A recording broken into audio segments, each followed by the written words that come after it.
I'm Judy Talley, PMD Alliance, and today I'm really excited and happy to tell you all about Bernadette Koser.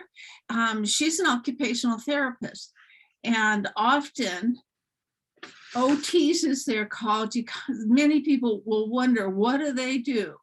What's the difference between an occupational therapist and a physical therapist? And then how can an occupational therapist help me and keep me independent and as capable as possible? And Bernadette's going to talk about those kinds of things today, things about safety, which is so important as we age, whether we have PD or not. The last thing we want to do is create an injury for ourselves that means we can't stay active, because again, with PD or not, move it or lose it is still the rule. So Bernadette's going to talk with us about that. And what's great about her is she has real expertise for this topic, not only being an occupational therapist, she's a certified aging in place specialist. So she works both clinically, but she's also, her interests are also very much about keeping people in their homes, keeping them healthy and strong and capable. So we're going to start the presentation soon, and we'll be recording it and putting it on our YouTube channel in the next day or so. Also, if you want the slides, let us know, and we can get those to you. Bernadette's going to share her email address if you want to contact her directly. And then as far as just the presentation, we're going to mute all of you while Bernadette's speaking. So if you have questions or comments, use the chat feature on Zoom and type in your questions. We'll track those over the course of Bernadette's talk. And then when she's finished, we'll look at those questions and answer as many as we can. So welcome, and Bernadette, welcome to you. Thank you very much. Thank you. Let me share my screen. Okay.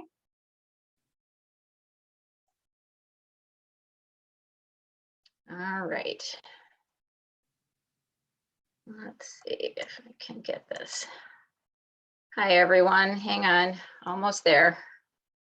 If you go up to, yeah, there you go. Yeah, you know, I just had a taskbar that showed up there. So, okay. All right. I see all of these little tiles there. So hello, everyone, wherever you are. I'm so happy to be here with you today. Our presentation today is on staying safe and also aging in place successfully and spectacularly. So it had a couple of different titles. I'm Bernadette Koser. If that picture of me is not enough, you can see me in the tile up there too. I'm Bernadette Koser. I'm an occupational therapist for 35 years or so.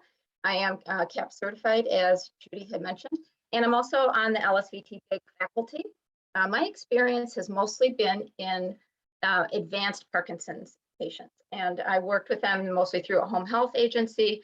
I worked in leadership in home health and program development, but also in administration. So I get it from the inside out about providing care to people with Parkinson's and occupational therapy. And I'm so pleased to be here. So this is our plan today. We're going to talk a little bit more about occupational therapy. I think that it's one of those things that sometimes people know exactly what it is, but most people do not. So we're going to talk about the focus and the unique approach of an OT in addressing safety for Parkinson's disease. And we want to talk a little bit more about those common characteristics of Parkinson's, of advanced Parkinson's disease, and how they impact on your everyday activities, the activities that are important to you. And we want to offer some very concrete solutions for people with Parkinson's and for their care partners in order to stay safe. I want to give you some of those high intensity tips and tricks to try at home. We're going to do that at the very end. All right, I like to call OT the missing link because a lot of people, again, don't really quite know about it, but it's all about that interaction of person and environment. So the OT focus, and what's different about OT is that we focus on adapting the environment, modifying the task, teaching the skill, educating the family and the care partner in order to increase participation and performance of everyday activities, especially those that are meaningful to the client. So it's all about the activity. It's not only about exercise, but it's about functional activities. That's our modality. So this is from our parent company or corporation, American Occupational Therapy Association. They say OT is the only profession that helps people across the lifespan to do the things that they want and need to do through the therapeutic use of daily activities and occupations. So some people sometimes get confused and they say, oh, well, you know, OT is all about occupations, it's about work. And I'm not working and I don't need occupational therapy. It's not about work unless you want it to be about work. Mostly it's about what's important to you and the activities of daily living that you need to work on in order to get through your day. So as noted, it's very different in that PTs might focus more on exercises and mobility, and OT focuses on activities of daily living.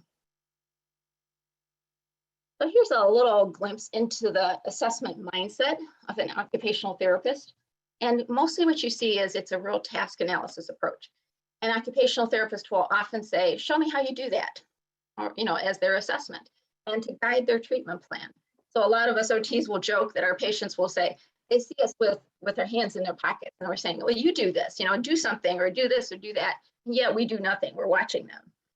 So an OT completes an evaluation that measures your strengths in movement, cognition, or thought processes and barriers through visual and sensory awareness and overall safety with actual completion of day-to-day activities. So we have to watch you in action. It's not something that's a pencil and paper approach or in theory. And actually we watch you in action in context wherever possible. That is actually using your own bathroom, using your own clothes, using your own kitchen if at all possible. So we watch you interacting with your environment, doing those preferred day-to-day activities. And we assess for a mismatched effort with execution. So then that helps us target those interventions in a plan of care with recommendations that are specific to your home and your home environment, your preparatory exercises, and we'll talk a little bit more about what I mean by preparatory, and your sensory needs in order to provide feedback for tapping into neuroplasticity. Another big word, but a very important word today.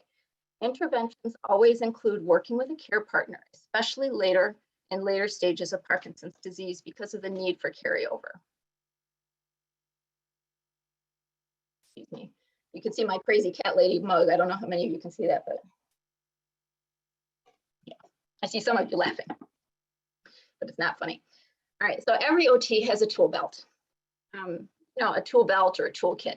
The tools may vary, but the training and the certifications, they do provide a clue into your OT's approach to care. So it's something that you as a consumer should understand as a patient. A therapist with primary training in biomechanics or orthopedic injuries, they're great at what they do, but they have a different set of skills. So you always want to look for an OT with an understanding of Parkinson's disease process and progression, an understanding of neuroplasticity and neurological treatment, if at all possible. This may include certification in neurodevelopmental treatment or NDT, as I've indicated here, training and certification in home modifications, for example, certified aging in place specialist, which is through the National Association of Home Builders. And it's a course for therapists, home builders, and home remodelers. And there's also training and certification in treatment of Parkinson's disease and movement disorders. One example of this is LSVT-BIG, which targets the deficits and makes that connection with function, which is so critical in best practice. And by the way, there really is best practice for Parkinson's disease. So let's look at some of these best practice components.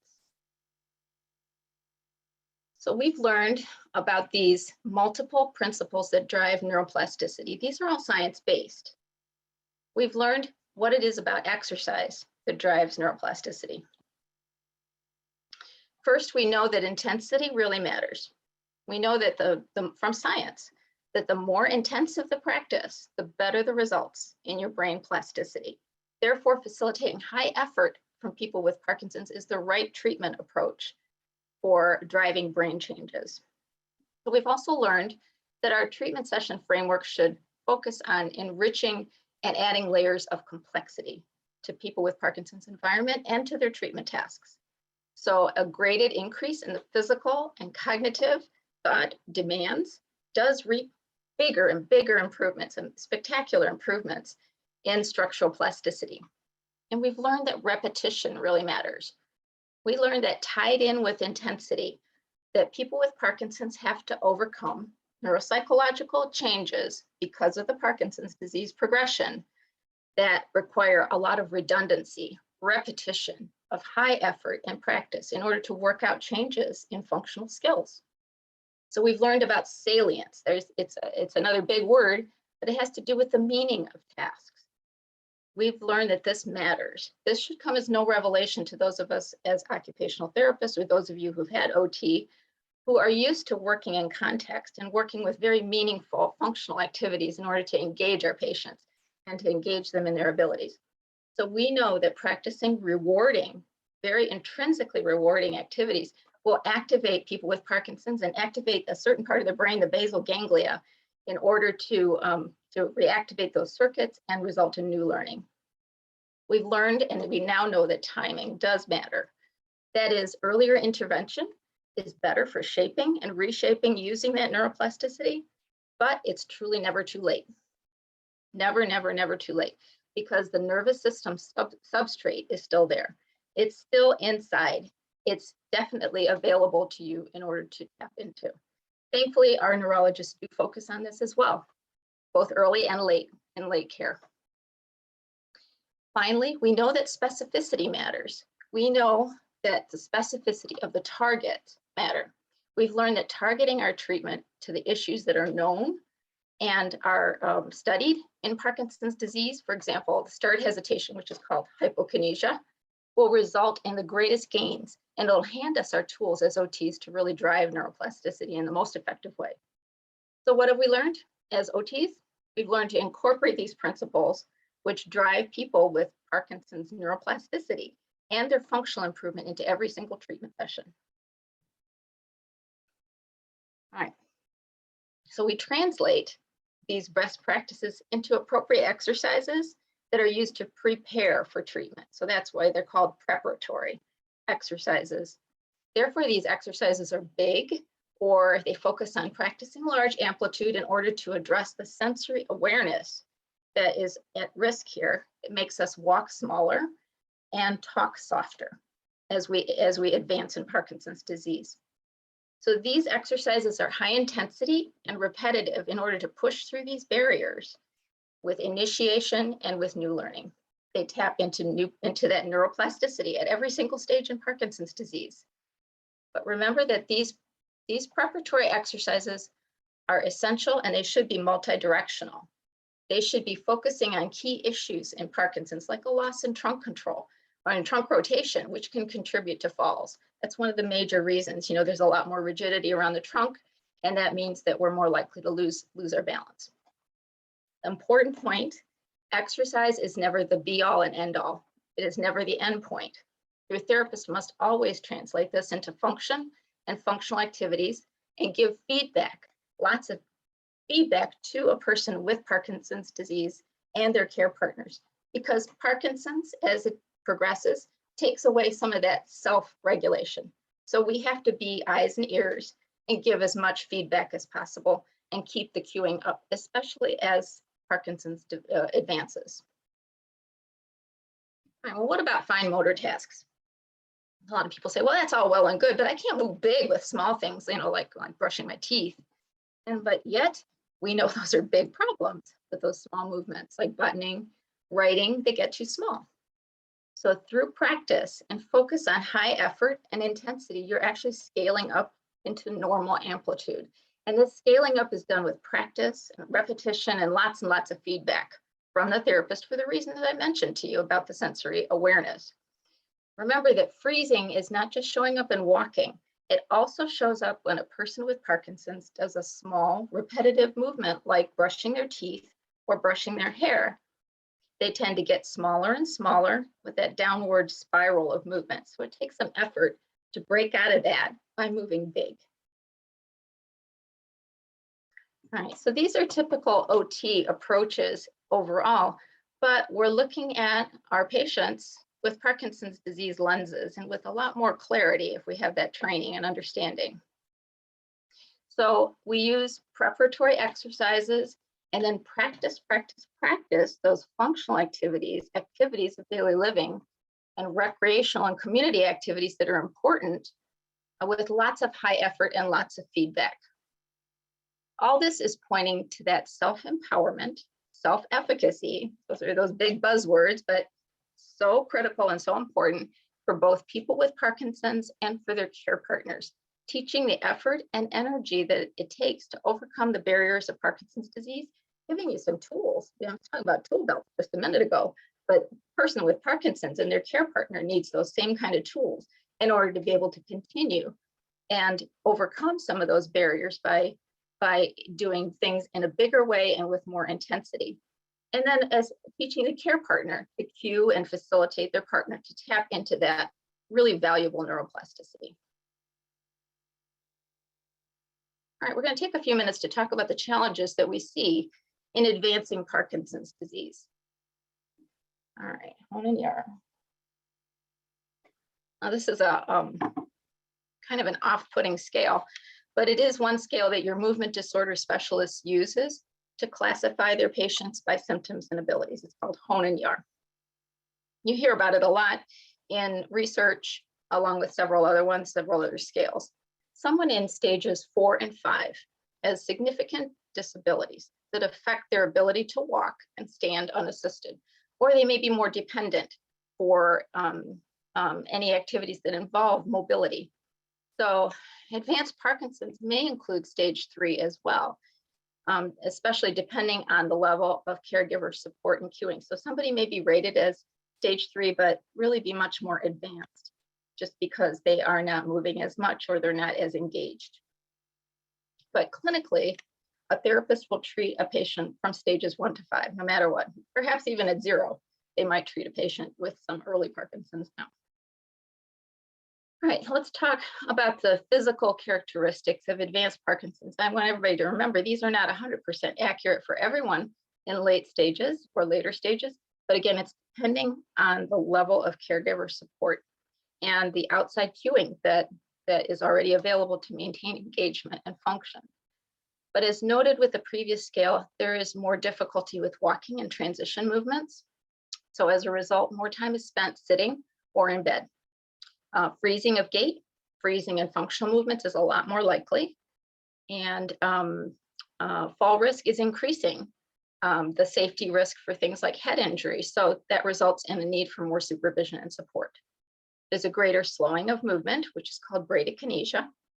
And there's greater difficulty with initiating and stopping movements, which is that go and no-go signal you may have heard about. It's also known as hypokinesia. And with an overall muscle rigidity that's increased. So consequently, more assistance is needed for activities of daily living, both manual assistance and in the form of durable medical equipment, which we'll talk about in a moment. Well, what about OT? So we want to emphasize that there is value in rehabilitation even into later stages. And I'm talking about rehabilitation, not compensatory training where a therapist comes out and says, oh, you need this type of toilet seat or this type of shower equipment or whatnot. Addressing the issues of Parkinson's disease using the neuroplasticity framework at any stage does serve to stop the decline, and it will often reverse some of the changes. So this is of impact to both families, care partners, and at a societal level, because it's preventing people having to move on to the next level of care. Due to developing skin issues or difficulty with managing incontinence due to mobility issues. And as OTs, what do we know? What we know as rehabilitation therapists is to approach Parkinson's disease in a snapshot in time way. There's no such thing as too late for therapeutic intervention. And proper intervention will often stop that decline and reverse some of the changes, as we've said. People with advanced Parkinson's continue to present with neuroplasticity and the ability for new learning and improved quality of voice and movement, but it does require more time. And it does come with varying levels of improvement. It's not 100%, it might be 50%, it might be 25%, but it is something. So in LSVT big training, for example, we empower our OTs to teach our patients at all stages of Parkinson's for sensory retraining and recalibration of movements. I know from experience that it works. And you know, I'm sure many of you do as well. So it's a common misconception that high intensity is just not possible for people with advanced Parkinson's disease. Not so at all. I still remember the patient who told me, he says, no one has ever done this to me before. Nobody has ever pushed me like this before. But he didn't say it in a negative way. He was thrilled. He was truly thrilled. Our patients just blossom with some challenges and the right push and the right therapist. So this patient actually progressed to leaving his wheelchair for day-to-day mobility. And that was, he was rusting in his chair, and this gave him an opportunity to, some tools to get up and move. Care partners are the person with Parkinson's throughout the day and night. And so they understand the cueing. If one, they understand the cueing and movement strategies, then it's possible to carry over these therapy gains for a long, long time. The OT that works with the care partner, they always work with the care partner in order to assure that intensity and big effort is always part of their approach for day-to-day facilitation of things like bathing and dressing and whatever they need to do. So let's just take a quick look at some of the common challenges of advancing Parkinson's. There's worsening of comorbidities in general. That means, we were just talking about it with Judy before we signed on here about how difficult it is to tell what's aging and what's Parkinson's advancing. Well, in this case, we all do end up with more issues as we get older, but there's a worsening of comorbidities sometimes with advanced Parkinson's disease because of the inactivity, because of the challenges, and because of perhaps even increased falls. Things happen. So there's more pain, there's more comorbidities, pain. It's unpredictable for the on and off times for medication. And there's a worsening in those, or maybe there's some longer off times to the medication. Impaired motor planning is a real challenge when more things that you would think are overlearned or very familiar become suddenly more difficult. So somebody has to be cued through some very basic strategies. There may be increasing care partner stress. I don't think that I'm talking out of turn here. I think this is a huge issue. There's more stress and there's more assistance needed.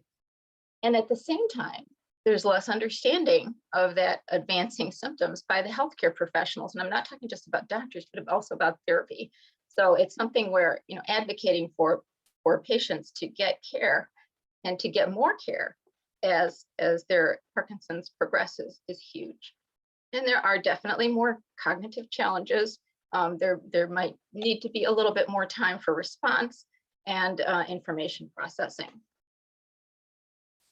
So with training and advances in science, it's becoming more and more clear that treatment targeting the deficits in advanced Parkinson's disease really works.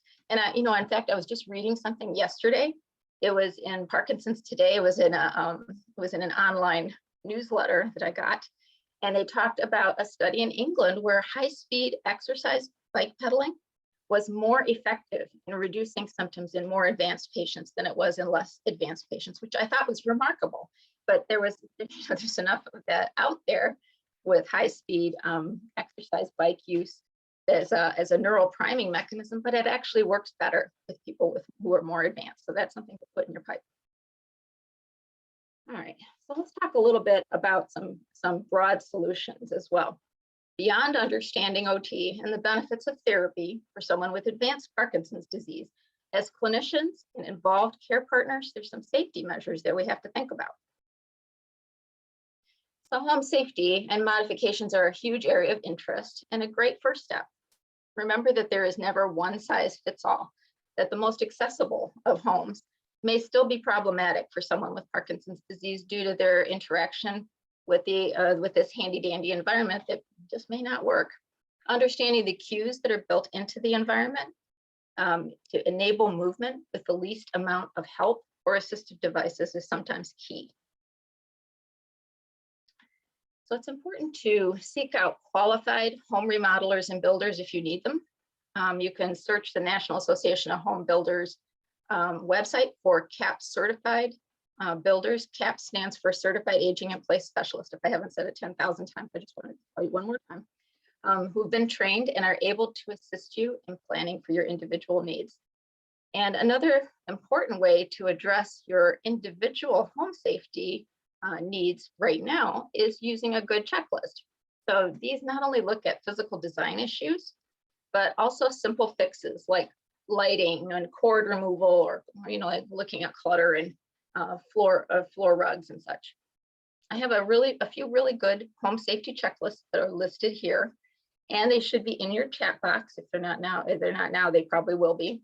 One is from the American Occupational Therapy Association, and they're in partnership with somebody called Rebuilding Together. And it's a beautiful checklist put together by occupational therapists. And the second one is from AARP, and the AARP does include a room by room tour in their home fit guide, and I thought that was really helpful. So another excellent resource that I happened across was from the Michael J. Fox Foundation. It was 7 home safety tips for people with Parkinson's disease. You may already know this, but what I found really useful about this is that it was a blog that had contributions from people with Parkinson's and their care partners. They had suggestions for iPads in there, but nowadays it's a lot more about Alexa and home environmental controls. We used to have those old ECU boxes years ago, but now it's all about Alexa and the connectivity. A really nice solution, and also some suggestions for some simple clothing and utensil adaptations that are very, very helpful. All right, I'd like to just talk about some safety adaptations here. Hang on 1 second. So I just want to review some of the common recommendations here. Ideally, you want to consult an occupational therapist for an assessment of people with Parkinson's in action in the home and community, but there's some general solutions that you will run across, or if you've already run across, and maybe you have some particular questions about your home environment. Bathroom safety is always huge, and elevated commode seats are I got to tell you, I'm 63 myself, and I'm at the point where I think that 15-inch standard toilet height is too low, and so you can already get toilet seats that are 17 inches high, the safety height or the comfort height. You can also have devices that you can put over your commode in order to elevate them, either seats that attach. Most of those are plastic. There's also the elevated, the bedside commodes that can have the bucket removed and placed over, and it gives you some rails as well. But the toilet is an important thing to think about, just to make it a little easier. We're going to be talking about sit to stand in just a moment, a big sit to stand, but it always does help to have a little added height.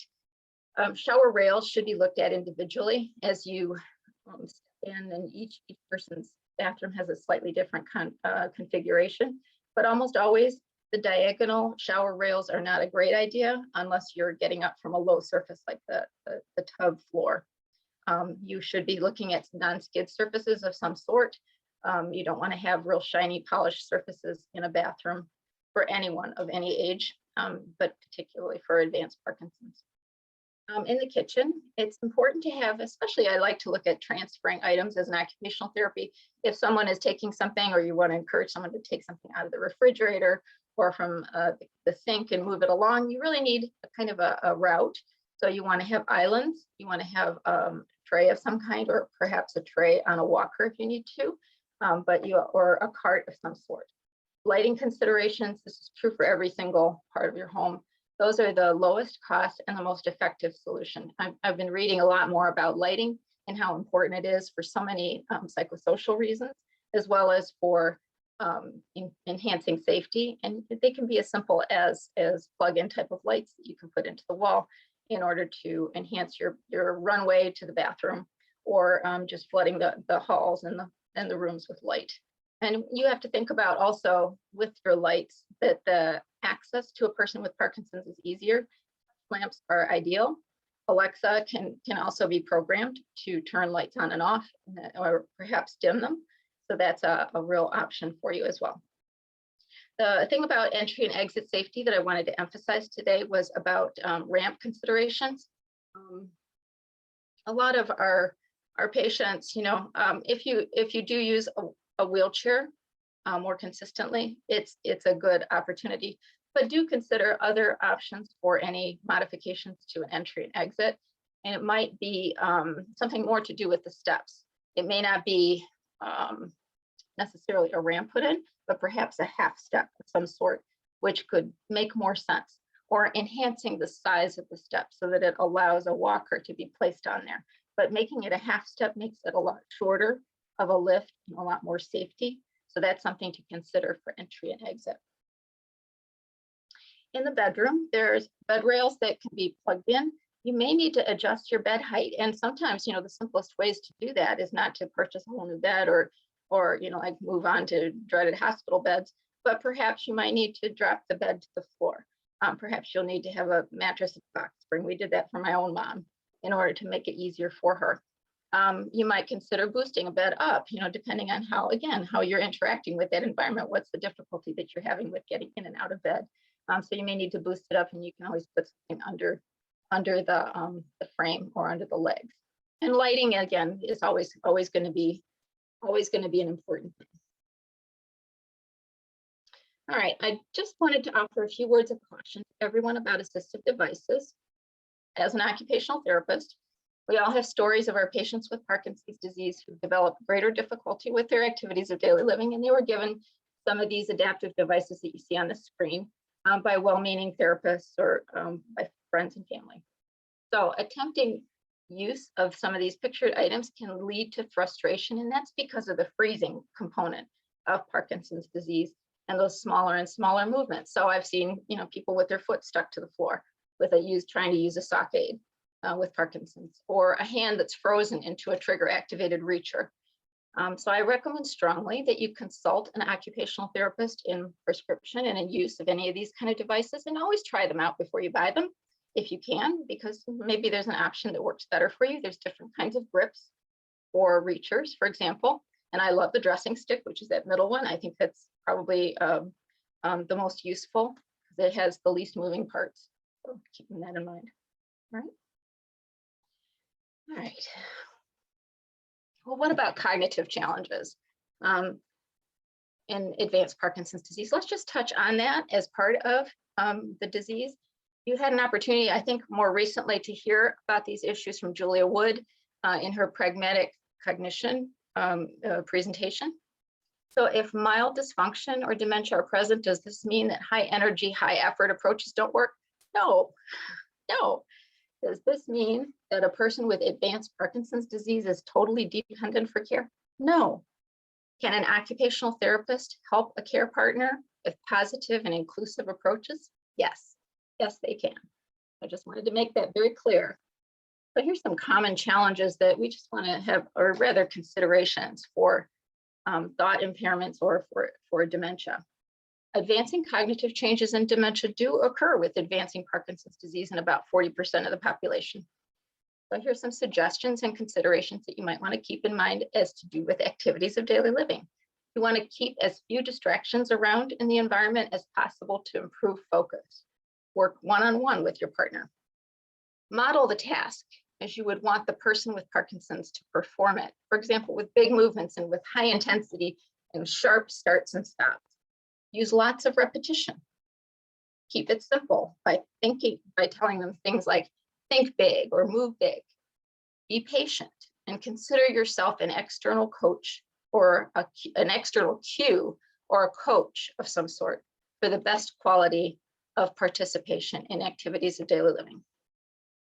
All right, let's try something high intensity and highly practical. I don't know how many of you have ever done the big sit to stand, but I know that getting up and down from low or soft seating is a common issue with advancing Parkinson's disease, and it's a significant care partner issue that impacts so many in terms of community reentry, getting to the bathroom on time, to avoid incontinence, for example. So using big arms and a forward displacement technique, it really, really works. And I wanted to show you some video clips of big sit to stand, and then also an adapted version using just one hand to reach forward for a more advanced Parkinson's disease. And I think I'm going to reshare just in order so that I can make sure that I have the sound, okay?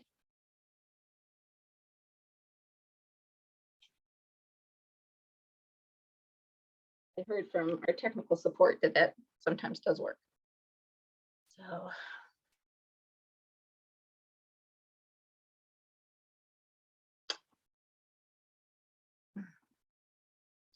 Okay.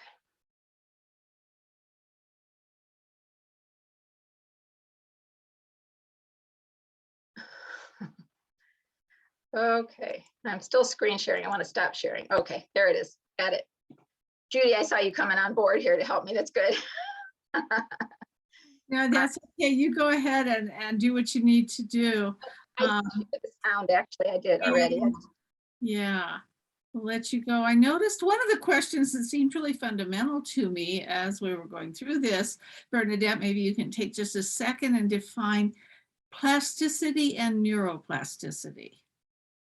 Oh, that's good. That's interesting. I would say that the neuroplasticity just refers to the neurological system, the central nervous system, versus in general plasticity, which might be in other parts of the body.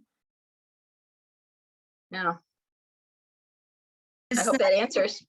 Is that the ability that the brain then has to make new connections and find new ways of doing things and develop new skills and capabilities?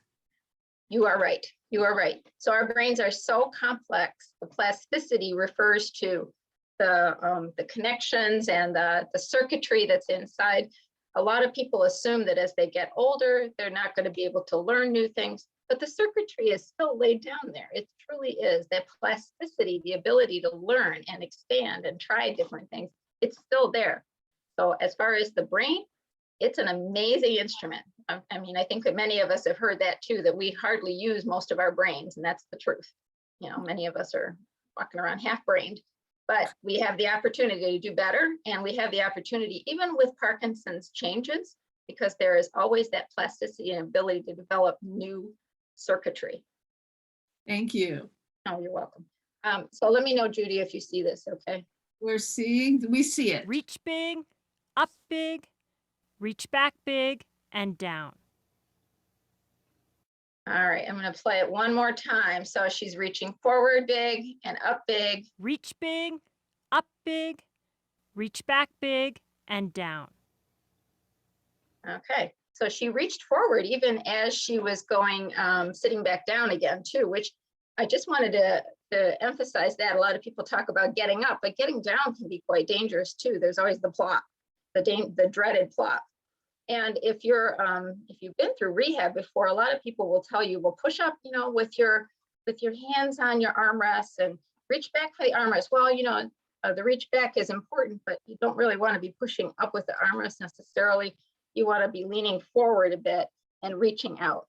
So I'm going to show you another video, and this is of someone who is a little more advanced in her Parkinson's disease. I'm not sure where she was. This is one of our Philadelphia colleagues. And so this is a lady who had difficulty using both arms in order to get up big. So I wanted to show you this as well. Reach forward.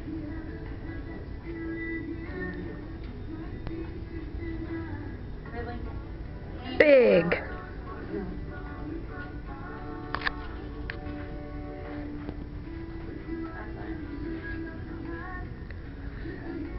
And sit down big. Yep. She did it. She did it. But you notice that it was just kind of single cues. The therapist kept saying big, big, you know, and that really made a difference as well. So she was able to focus and keep it simple. There was music playing in the background. It was a little bit distracting, but she was able to use those cues. All right. So here's another very useful technique that derives its value from high intensity approaches to fine motor activities. We were talking about that before. This is called finger flicks. And so you use finger flicks sometimes before handwriting, managing small buttons or picking up small items. And why does this work? Why on earth would something like this work? It activates the muscles and it moves those small movements into high intensity so that it actually becomes a preparatory task. But you can do it in so many places. I've trained patients to use it when they're in a bank line, when they have to do some signing and they want to do a little bit of finger flicks before they get started. It really does work. Now I'm going to show you a video, but there's two different ways of doing finger flicks. You can do just your hands, like shaking water off of your hands like this, or you can use more from the elbow, straightening your arm out and flicking your fingers. And that's another way of doing it as well. All right. So I'm going to show you two. So he's going to be, this is Bob using two different kind of flicks. or I should say he's using flicks and he's using angry button, which is another trick that taps into those brain circuits as well.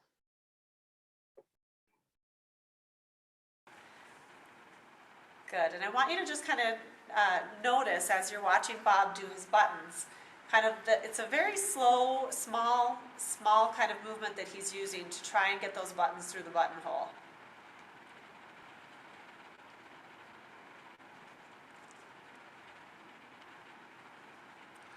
Yes, we do struggle. And this can be a very frustrating thing for a lot of people, Bob. You're not alone in that.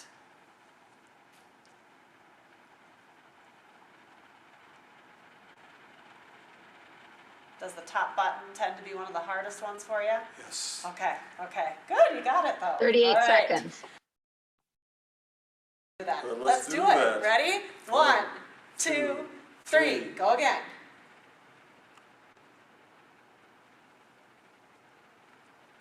Wow. Really push it in hard. Nice. About a third of the time. You're right. Good job. Now go back in and close it like you're angry with it. Really push it in strong. Nice. How fast was that? Even quicker. Even quicker. You're right. I haven't done a button that quick and I don't know how long. Good. I love that one. Yeah, but I wanted to show you, these are some practical things that work, but they're based in science, believe it or not, you know, and it's not just a happy accident that they work. All right, well, let's close up for our presentation portion. Just wanted to recap. So OT is a valuable resource, and I'd like to be a partner to you in managing and thriving with Parkinson's disease. So it's never too late to address advanced Parkinson's disease issues. I hope that everybody has gotten that, and that best practice therapy techniques and attention to safe environments empower people with Parkinson's and their care partners. And I want to thank you for your attention today. I look forward to talking with you in the questions, and also if you have questions, you can reach out to me later. Oh, Bernadette, that's wonderful. If you want to stop sharing your screen, I sure will. we'll be able to see everybody.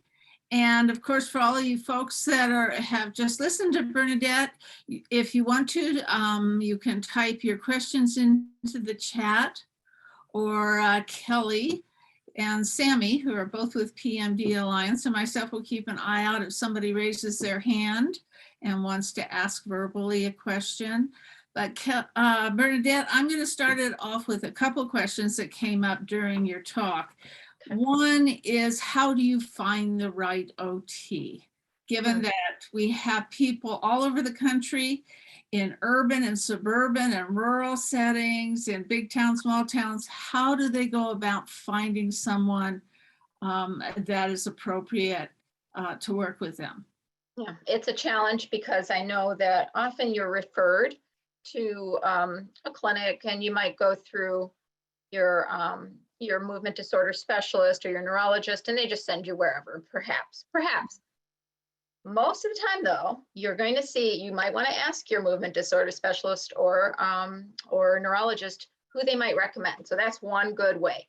I've worked with so many doctors who they just have their special people, and they will say, go see Judy. You know, you've got to go see Judy, and here's how to go. That's one thing.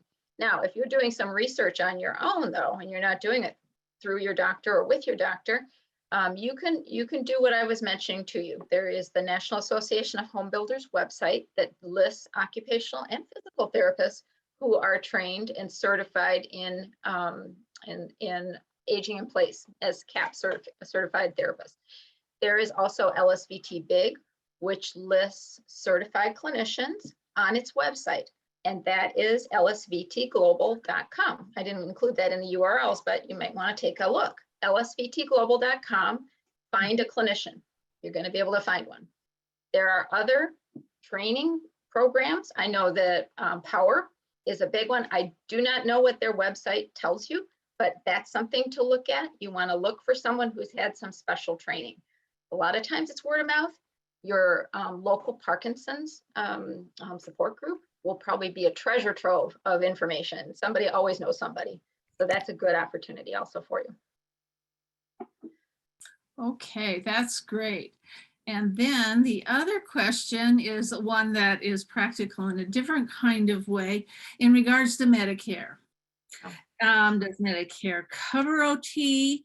Does it cover OTs going into people's homes? And what are the number of treatments Medicare will cover? You've hit a hot button question there. Medicare, our friend and foe.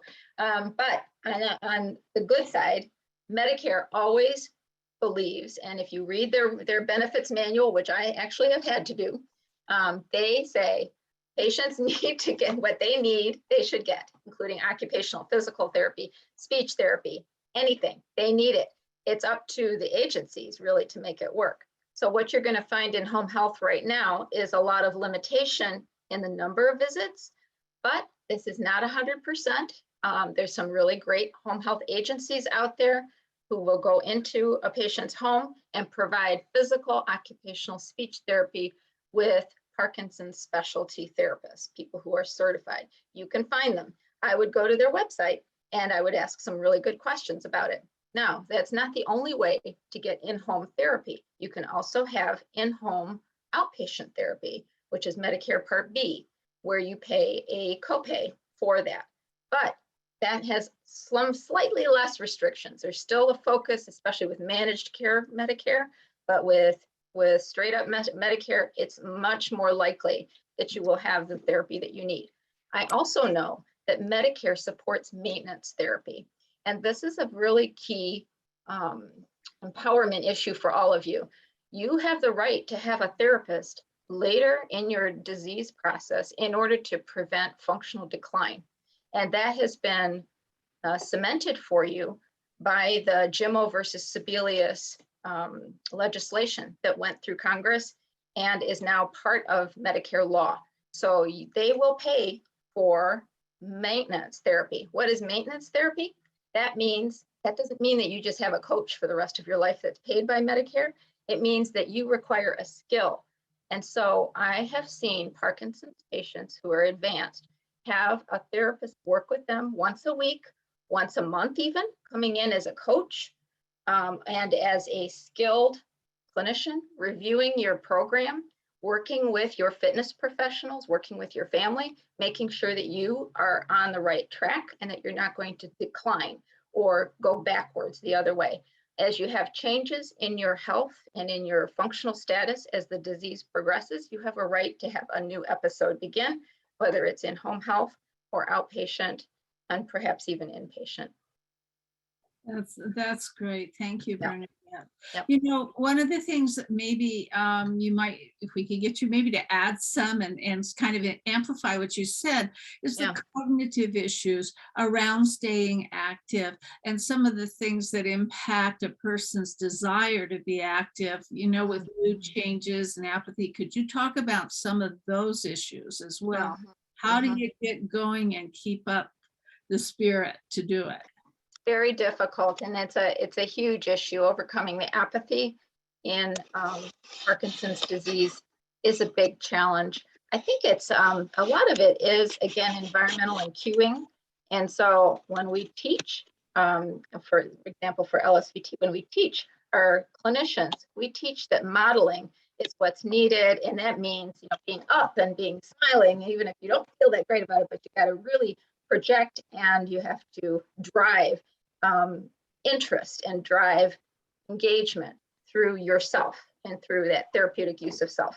I think that's true also for care partners, you know, for people with Parkinson's. It's very difficult sometimes, but a lot of it is conveyed through your voice and through your actions. So you really have an opportunity to drive, you know, you don't want to be dragged down necessarily by the apathy. You want to be on the upside. You have to be up all the time. So I would say it's a difficult thing to overcome.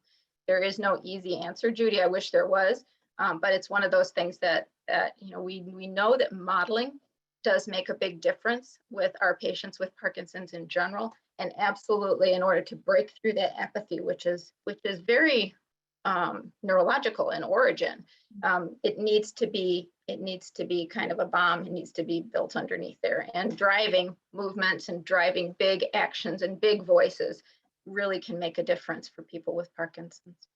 That's great, Bernadette. Another question, in regards to safety that comes up, I think that is always on my mind when I think of people avoiding injury, is the care partner's assessment of their own abilities to help. Oh, And yeah. they need to get some help to cope with the situation. Yeah, that's a tough one because you're not Superman or Superwoman. It's really difficult to manage everything 100% of the time. And I think that Judy, you and I had even spoken about how people have been injured in trying to take care of someone who is twice their size, for example. And if a fall happens, and they do happen, God forbid, and you get pinned underneath, that could be dire for both of you. So yeah, it is a reality testing. Do I need help, and how do I get it? And so reaching out as much as you can is as important as possible. I don't think I included in the URLs about reaching out to your local area agency on aging, but they are a big resource. Perhaps you already have some of that, Judy, that you can share. Sure. I've done that before. Not everybody has access to a home social worker or anything like that, but you really want to reach out to the resource people who can help guide you toward getting some help in the home, even intermittent help in the home. Yeah. A lot more and more people have Medicare Advantage, and they have a little bit more of a leeway in some of those support systems. I'm not saying it's 100%, but at least, perhaps between the community resources that we know of or that you can tap into, and then some of the Medicare resources, it may be able to help you get past that point. Yeah, you don't want to be injured in the process. You'll be no good to your partner. Mhm. Thanks. And also, I know I just recently had an experience with my neighbor who had been in the hospital and had her foot surgery. And I brought her home. And what we did, because she needed to get out of the car and up some steps into her home, is we called the non-emergency number. We didn't call 911. We called the non-emergency number, and they had told us what to do. They said, when you get to the house, give us a call. We'll send someone out to get her into her home. And a couple of fellows from the fire department came. They didn't bring the truck or anything. They just came in their car, and they came with a transfer chair. They took her out of the car, put her in the chair, took her up the stairs, settled her into a chair in her living room as a part of their service. Amazing. Yeah, so I want to suggest to people, before something happens, do it after this. Find out what the non-emergency number is for you that you can call if your loved one falls and you say, I can't get this guy up. He weighs 100 more pounds than I do. And what's nice about it is then you don't have to feel like 911 is your only option. You can call that non-emergency number and just say, I've got somebody on the floor, I can't get him up, and they'll help you with it. But the time to find out that kind of information is now, while you're breathing calmly and got the time to write it down, and put it up on the refrigerator so it's there when you need it. Is that 211 or 411 in your community, or is that different? I'm not sure, because I just got a number. So everybody will need to look at whatever number it is, but I did want to bring that up, that, that is a service that, is really worth tapping into. Because the last thing anybody who's caring for someone else needs to do is injure themselves in the process. Awful, yeah, for sure. Yeah. Let's see. I'm looking at, looks like somebody gave us,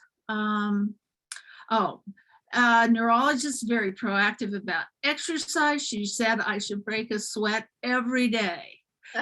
They're talking about true. Vigorous exercise.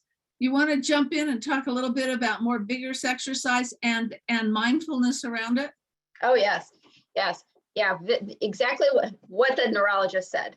The vigorous exercise, you have to sweat. And isn't that terrible to hear? But oh my gosh, yes. If you're just doing stretching and whatnot, there is some value. I know Tai Chi is a very valuable type of stretching.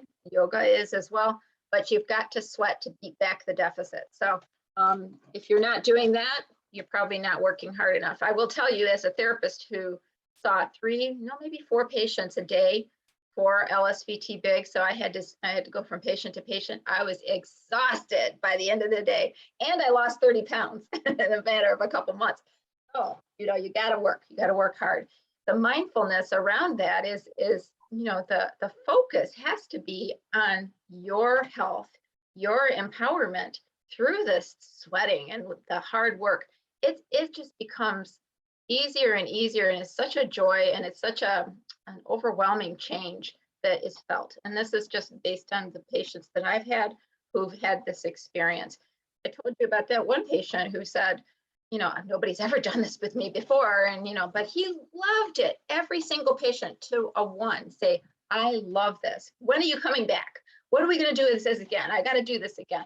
And their approach has been to, just incorporate that into their everyday activity and focus on it, because it was such a strong wellness approach for them. Oh, great. Thank you. Well, it looks like we're winding up our hour. And we've had some great comments, and thank you for your answering the questions and giving us such useful information. I know that I facilitate a group for people who live alone with Parkinson's, and with your permission, I want to share some clips from your presentation with them. Absolutely. They can be safe and promote their own capabilities. So. Yeah. Thank you so much. And everyone, sign up on our website if you haven't, at pmdalliance.org, and let us know what news you want from us, so you can get all the notices of our events if you haven't already. And those of you who are regulars, it's good to see you again, and we'll see you, I'm sure, again, if not at the end of this week, next week probably as well. So thanks so much to all of you, and have a wonderful rest of your day.